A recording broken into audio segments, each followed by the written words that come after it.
SDV news కి స్వాగతం. నా పేరు రాధా. ముందుగా హెడ్లైన్స్. ఉత్తరాంధ్ర ఉపాధ్యాయ ఎమ్మెల్సీగా గాది శ్రీనివాసుల నాయుడు విజయం. రెండో ప్రాధాన్యత ఓటు లెక్కింపులో ఆయన గెలుపొందినట్టు ప్రకటించిన అధికారులు. తిరుపతిలో గ్రీన్ హైడ్రోజన్ ప్లాంట్ ప్రారంభం. వర్చువల్గా ప్రారంభించిన ముఖ్యమంత్రి చంద్రబాబు. రైతుల సంక్షేమానికి కూటమి ప్రభుత్వం కట్టుబడి పనిచేస్తుంది.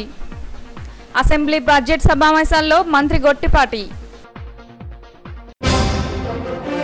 రెడ్డి కంచరపాలెంలో ఓ ఇంటిని లూటీ చేసిన దొంగలు. కేసు నమోదు చేసి దర్యాప్తు చేస్తున్న కంచరపాలెం పోలీసులు. ఉత్తరాంధ్ర ఉపాధ్యాయ ఎమ్మెల్సీ ఎన్నికల్లో గాది శ్రీనివాసుల నాయుడు విజయం సాధించారు. ఈ విజయంతో ఆయన మూడోసారి ఎమ్మెల్సీ అయ్యారు. మొదటి ప్రాధాన్యత ఓటులో స్పష్టమైన మెజార్టీ మ్యాజిక్ ఫిగర్ 10,068 ఓట్లు రాకపోవడంతో రెండో ప్రాధాన్యత ఓటు లెక్కింపు నిర్వహించారు. ఈ రెండో ప్రాధాన్యతలో మ్యాజిక్ ఫిగర్ రావడంతో గాది శ్రీనివాసుల నాయుడు గెలుపొందినట్టు అధికారులు ప్రకటించారు. ఉత్తరాంధ్ర ఉపాధ్యాయుల కూటమి ప్రభుత్వానికి ఝలకిచ్చారు. మొత్తం 10 మంది అభ్యర్థులు పోటీ చేయగా మాజీ ఎమ్మెల్సీలు పాకలపాటి రఘువర్మ, గాది శ్రీనివాసుల నాయుడు, కోరెడ్ల విజయ్ గౌరీల మధ్య ప్రధానంగా పోటీ సాగింది. తొలి ప్రాధాన్యత ఓట్లలో పీఆర్టీయూ అభ్యర్థి గాది శ్రీనివాసుల నాయుడుకు 7,210 ఓట్లు వచ్చాయి. కూటమి ఏపీటీఎఫ్ బలపరిచిన అభ్యర్థి పాకలపాటి రఘువర్మకు 6,845 ఓట్లు వచ్చాయి. అదేవిధంగా పీడీఎఫ్ అభ్యర్థి కోరెడ్ల విజయ్ గౌరికి 5,804 ఓట్లు వచ్చాయి. దీంతో ఎవరికి స్పష్టమైన మెజారిటీ రాకపోవడంతో రెండో ప్రాధాన్యత ఓటు లెక్కించాల్సి వచ్చింది.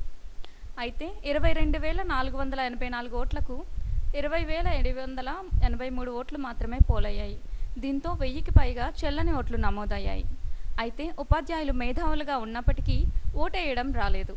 ఒకరైతే సంతకాలు చేయడం, మరొకరైతే రోమన్ అంకె వేయడం, ఇంకొకరు పిచ్చి గీతలు గీయడంతో మొత్తం 1000 ఓట్లు చెల్లనివిగా రావడం విశేషం. చెల్లని ఓట్లు తీసేయగా 19,813 ఓట్లను లెక్కించారు. విజయం సాధించాలంటే మ్యాజిక్ ఫిగర్ 10,068 ఓట్లు రావాలి. దీంతో రెండో ప్రాధాన్యత ఓటు లెక్కింపు అనివార్యమైంది. ఇందులో మ్యాజిక్ ఫిగర్ 10,068 ఓట్లు రావడంతో గాది శ్రీనివాసుల నాయుడు విజయం సాధించినట్టు రిటర్నింగ్ అధికారి ప్రకటించారు. ఏయూ ఇంజనీరింగ్ కాలేజీలోని EEE బ్లాక్లో కౌంటింగ్ ప్రక్రియ ఉదయం ప్రారంభమై సాయంత్రం వరకు కొనసాగింది. రెండో ప్రాధాన్యత ఓటుతో ఎమ్మెల్సీగా గాది శ్రీనివాసుల నాయుడు విజయం సాధించడంతో ఉపాధ్యాయులు సంతోషం వ్యక్తం చేశారు.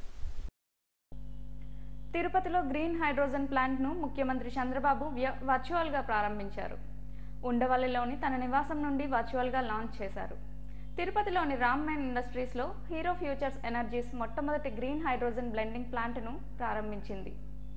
1000 కోట్ల పెట్టుబడితో 2,000 మందికి ఉపాధి కలిగేలా ప్లాంట్ను ఏర్పాటు చేస్తున్నారు. ఏడాదికి 25 టన్నుల గ్రీన్ హైడ్రోజన్ ఉత్పత్తి సామర్థ్యంతో ప్లాంట్ పనిచేస్తుంది. స్వర్ణాంధ్ర విజన్ 2047 సాధనలో ఏపీని ప్రపంచ కేంద్రంగా మార్చాలనే లక్ష్యానికి ఇది తొలి అడుగు అవుతుందని సీఎం చంద్రబాబు అన్నారు. రాష్ట్రంలో వాణిజ్యానికి ఉన్న అనుకూల విధానాలు, నైపుణ్యం కలిగిన శ్రామిక శక్తి హీరో ఫ్యూచర్ ఎనర్జీస్కు సహకారం అందిస్తాయని చెప్పారు. వర్చువల్ ఇనాగ్రేషన్ కార్యక్రమంలో future energies MD and chairman Rahul Munjal, global CEO Srivatsav Iyer, Rockman industries MD Ujjwal Munjal, CEO Kaushik Munna తదితరులు పాల్గొన్నారు.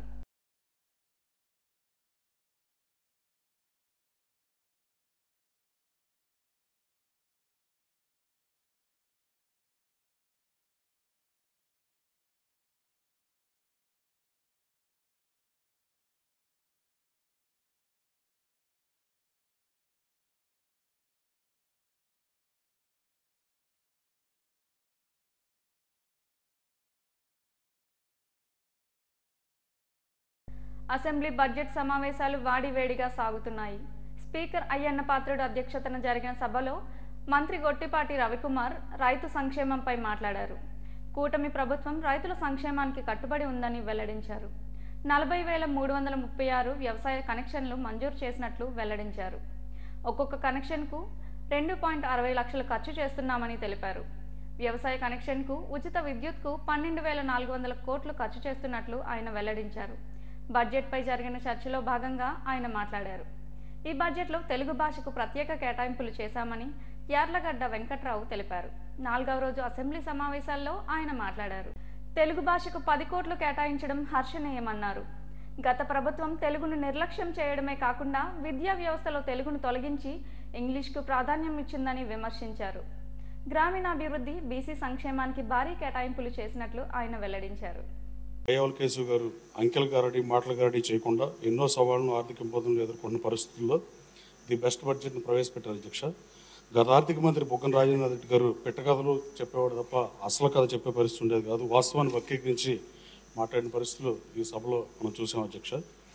అలాగే మనందరికీ సునామీ గురించి తెలుసు అధ్యక్ష. కేవలం 90 నిమిషాల నుంచి 3 గంటలు మాత్రమే అది ప్రభావం చూపిస్తుంది అధ్యక్ష. అలాగే పెను తుఫాను కూడా తీరం దాటే ముందు కొన్ని గంటల నుంచి కొన్ని గంటల తర్వాత మాత్రమే ప్రభావం చూపించగలదు అధ్యక్ష. అవి సృష్టించే విధ్వంసం మనం ఎన్నడూ ఊహించిన విధంగానే ఉంటాయి. అలాంటి ప్రళయాలు కూడా కేవలం ఒక ప్రాంతాన్ని మాత్రమే కొంతవరకు నష్టం చేకూర్చి వెళ్ళిపోతాయి. 2001లో గుజరాత్ కచ్ ప్రాంతంలో వచ్చిన భూకంపం కానీ, 2004లో వచ్చిన సునామీ కానీ, 2014లో వచ్చిన హుద్దూద్ తుఫాన్ కానీ, వాటి ప్రభావం వల్ల అందరి జీవితాలు తారుమారయ్యో మనం చూసాం. అది ప్రాణ నష్టం కానీ, ఆస్తి నష్టం కానీ ఏదేమైనా ముఖ్యంగా అటువంటి సందర్భాల్లో ఆ ప్రాంత ప్రజల భవిష్యత్తే ప్రశ్నార్థకంగా మారే పరిస్థితి అధ్యక్ష. వాటిని మించిన విధ్వంసం యావత్ రాష్ట్రం మీద 5 సంవత్సరాల పాటు జరిగితే ఎలా ఉంటుందో మన రాష్ట్ర పరిస్థితి కొన్ని నెలల క్రితం అలాగే ఉన్న పరిస్థితి అధ్యక్ష. అన్ని వ్యవస్థల్లో విధ్వంసం, అన్ని వర్గాల ప్రజలు బాధలను అనుభవించడం, అందరి భవిష్యత్తు అంధకారం, చివరికి భాషను కూడా వదలలేదు అధ్యక్ష. అది ప్రజలకు అర్థమైంది కాబట్టి నభూతన భవిష్యత్తు రీతిలో చంద్రబాబు గారికి ఎన్డీఏ కూటమికి 124 సీట్లతో పట్టం కట్టారు అధ్యక్ష. వల్ల మనం పూర్తి స్థాయిలో 9 గంటలు కంటిన్యూస్ గా కరెంటు పగలపూట ఇవ్వలేకపోయాం సార్. ఎందుకంటే కేంద్ర ప్రభుత్వం ఇచ్చిన పిఎం కుసుమ్ అనే కార్యక్రమాన్ని గత ప్రభుత్వం నిర్లక్ష్యం చేసింది. మన ప్రభుత్వం అధికారంలోకి వచ్చిన వెమ్మటే ముఖ్యమంత్రి గారు ప్రధానమంత్రి గారికి లెటర్ రాసి ఈ పిఎం కుసుమ్ కార్యక్రమాన్ని ఈ రాష్ట్ర ప్రభుత్వం చేపడుతుందని చెప్పడం వల్లే మొత్తం 4.5 లక్షల వ్యవసాయ కనెక్షన్లు ఈ రాష్ట్రానికి అవసరం సార్. ఫస్ట్ విడతగా 1,00,000 కనెక్షన్స్ శాంక్షన్ అయిపోయినాయి. మళ్ళీ 2 లక్షల కనెక్షన్స్ కి మళ్ళీ పిఎం కుసుమ్ ద్వారా మళ్ళీ ఇంకో 2 లక్షల కనెక్షన్స్ కూడా నిన్న మొన్నట్లో కూడా కేంద్ర ప్రభుత్వం మనల్ని టెండర్లు పిలుచుకోమని అవకాశం ఇచ్చింది సార్. ఈ కనుక తొందరలో కనుక టెండర్లు పిలిచి కనుక సోలార్ తీసుకొని వచ్చి పిఎం కుసుమ్ ద్వారా సోలార్ ప్లాంట్లు కనుక తీసుకొచ్చి ఎక్కడైతే 33/11 kV సబ్స్టేషన్స్ ఉన్నాయో అక్కడ కనుక తీసుకొచ్చి పెడితే కనుక రాబోయే రోజుల్లో ఈ ప్రభుత్వం వ్యవసాయ రైతులకి పూర్తిగా పగలపూట ఎక్కడ కూడా ఇబ్బంది లేకుండా 9 గంటలు కరెంట్ ఇవ్వగలుగుతాం సార్. అదే విధంగా దాదాపు ఒక్కొక్క వ్యవసాయ కనెక్షన్ వచ్చేసరికి ఈ ప్రభుత్వం 2,60,000 రూపాయలు ఖర్చు పెడతాం సార్. మనమైతే పోల్స్, ట్రాన్స్ఫార్మర్ మరియు ట్రాన్స్మిషన్ లైన్స్, పోల్స్ అయితే 3, ట్రాన్స్మిషన్ లైన్స్ అయితే 180 మీటర్లు, ఇవన్నీ కూడా మనం ఇస్తాం సార్. దాదాపు ఈ ప్రభుత్వం వ్యవసాయ కనెక్షన్స్ కానీ విద్యుత్ కింద 12,400 కోట్ల రూపాయలు పైన ఖర్చు పెడుతుంది సార్. ఇందాక మన రెడ్డి కంచరపాలెంలో భారీ చోరీ జరిగింది. స్థానికంగా నివాసం ఉంటున్న రంది సత్యనారాయణ ఇంట్లో దొంగలు చొరబడి సుమారు 1,00,000కు పైగా నగదుతో పాటు బంగారు వస్తువులు దోచుకుపోయారు. రంది సత్యనారాయణ ఇచ్చిన ఫిర్యాదు మేరకు క్రైమ్ పోలీసులు రంగంలోకి దిగారు.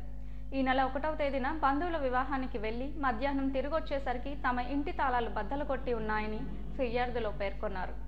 లోపలికి వెళ్లి చూడగా బెడ్రూమ్లో బీరువా బద్దలు కొట్టి అందులో ఉన్న 2 జతల చెవిరింగులు, తులం బంగారం, 1,00,000కు పైగా నగదు దోచుకుపోయినట్లు ఫిర్యాదులో పేర్కొన్నారు.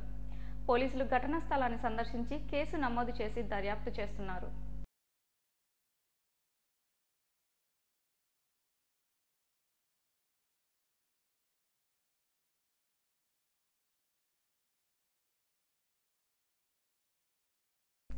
అనకాపల్లి టౌన్ పోలీస్ స్టేషన్ను జిల్లా ఎస్పీ తుహిన్ సిన్హా ఆకస్మికంగా తనిఖీ చేశారు.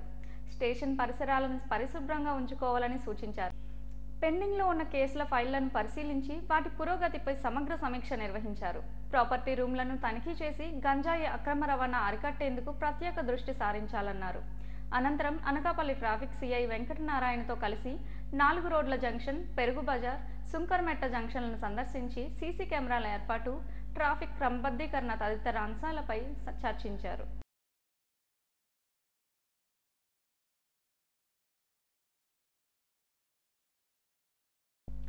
నిజామాబాద్ జిల్లా ఆలూరు మండలం దేగం గ్రామంలో కత్తిపోట్లు కలకలం సృష్టించాయి. గ్రామంలో 2 వర్గాల మధ్య చెలరేగిన వివాదాలే ఈ కత్తిపోట్లకు దారితీశాయి. బాధితులను ఆత్మూరు ఆసుపత్రికి తరలించారు. 2 ఏళ్ల క్రితం జరిగిన పాత కక్షల నేపథ్యంలోనే ఈ కత్తిపోట్లు జరిగినట్లు పోలీసులు తెలిపారు. కేసు నమోదు చేసి దర్యాప్తు చేస్తున్నారు.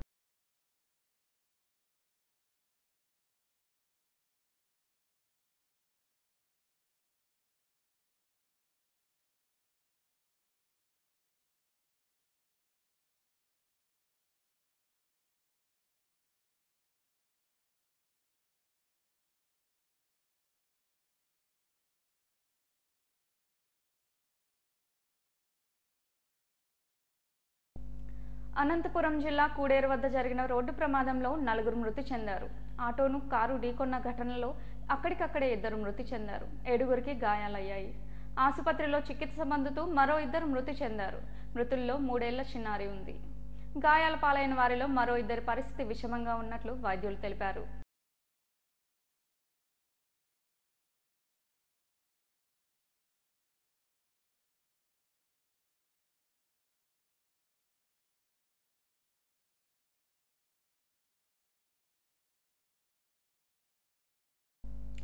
అనకాపల్లి జిల్లా దేవరాపల్లి మండలం వీరభద్రపేట గ్రామానికి రోడ్డు వేయాలంటూ చిన్నారులు గ్రామస్తులు మోకాళ్లపై కూర్చుని డిప్యూటీ సీఎం పవన్ కళ్యాణ్కు మొరపెట్టుకున్నారు. సరైన రహదారి లేక సకాలంలో చికిత్స అందకపోవడంతో తమ గ్రామంలో 3 చిన్నారులు మృతి చెందారని ఆవేదన వ్యక్తం చేశారు. రహదారులపై ప్రతిపక్షంలో ఉండగా పోరాటం చేసిన పవన్ కళ్యాణ్ తమకు రహదారి సౌకర్యం కల్పించాలంటూ వినూత్నంగా నిరసన చేపట్టారు. డిప్యూటీ సీఎం స్పందించి తమ గ్రామానికి రోడ్డు వేయాలని కోరుతున్నారు. బాబు మా గ్రామానికి రోడ్డు సౌకర్యం కల్పించాలి. బాబు మా గ్రామాలకు రోడ్డు సౌకర్యం కల్పించాలి. బాబు మా గ్రామాలకు రోడ్డు సౌకర్యం కల్పించాలి. ప్రియాంకాస్ విద్యోదయ హైస్కూల్ 32వ యాన్యువల్ డే సెలబ్రేషన్స్ అట్టహాసంగా జరిగాయి. అల్లిపురం నీలమ్మ వేపచెట్టు సమీపంలోని ప్రియాంకాస్ విద్యోదయ హైస్కూల్ ఫియాస్టా 2025 పేరిట గురజాడ కళాక్షేత్రంలో వార్షికోత్సవ వేడుకలను ఘనంగా నిర్వహించింది. విద్యార్థులు ప్రదర్శించిన సాంస్కృతిక కార్యక్రమాలు ఎంతగానో ఆకట్టుకున్నాయి. గతేడాది 10వ తరగతి పరీక్షల్లో ప్రతిభ కనబర్చిన విద్యార్థులకు యాజమాన్యం ప్రోత్సాహక పురస్కారాలను అందజేసింది. 32 ఏళ్లుగా అత్యున్నత ప్రమాణాలతో ప్రియాంకాస్ విద్యోదయ హైస్కూల్ విద్యార్థులను తీర్చిదిద్దుతోంది. ప్రతి ఏటా విజయాల పరంపర కొనసాగిస్తూనే ఉంది. ఫియాస్టా 2025 యాన్యువల్ డే సెలబ్రేషన్స్లో విద్యార్థులు ప్రదర్శించిన కల్చరల్ ఈవెంట్స్ వారిలోని ప్రతిభను బయటపెట్టింది. గల్లీ గల్లీ మే గణేష, little toddler show, boogie woogie, Radhakrishna dance performance ఇలా సాంస్కృతిక కార్యక్రమంలో విద్యార్థులు ఎంతో ఉత్సాహంగా పాల్గొన్నారు. కలర్ఫుల్ కాస్ట్యూమ్స్తో మైమర్పించారు. 32 ఏళ్లుగా తమ విద్యా సంస్థ ఎందరో విద్యార్థులను ఉన్నతంగా తీర్చిదిద్దిందని school secretary and correspondent Bhagirath తెలిపారు. 10వ తరగతి ఫలితాల్లో అత్యుత్తమ ఫలితాలు సాధిస్తున్నామని, ఐఐటి, నీట్ ఫౌండేషన్ను అందిస్తున్నామని వెల్లడించారు.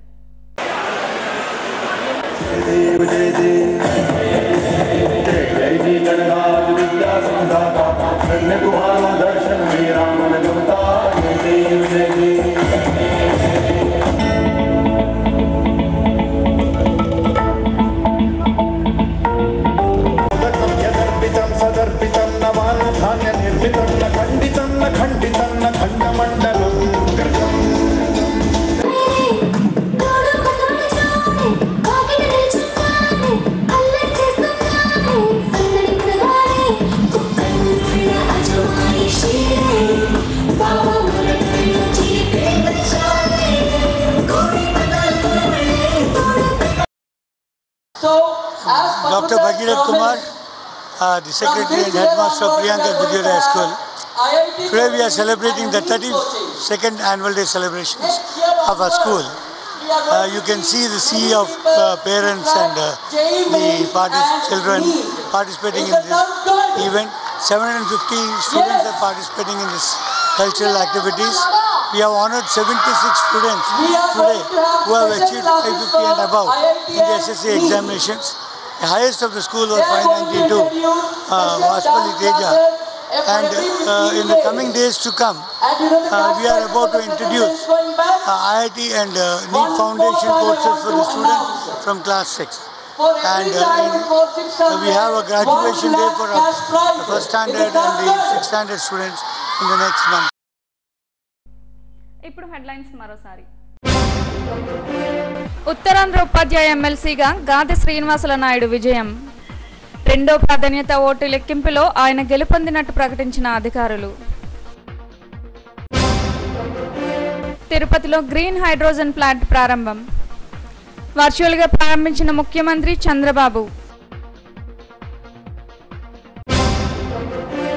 రైతుల సంక్షేమానికి కూటమి ప్రభుత్వం కట్టుబడి పనిచేస్తుంది. అసెంబ్లీ బడ్జెట్ సమావేశాల్లో మంత్రి గొట్టిపాటి. రెడ్డి కంచరపాలెంలో ఓ ఇంటిని లూటీ చేసిన దొంగలు. కేసు నమోదు చేసి దర్యాప్తు చేస్తున్న కంచరపాలెం పోలీసులు. ఇవి బులెటిన్ అప్డేట్స్. నమస్తే.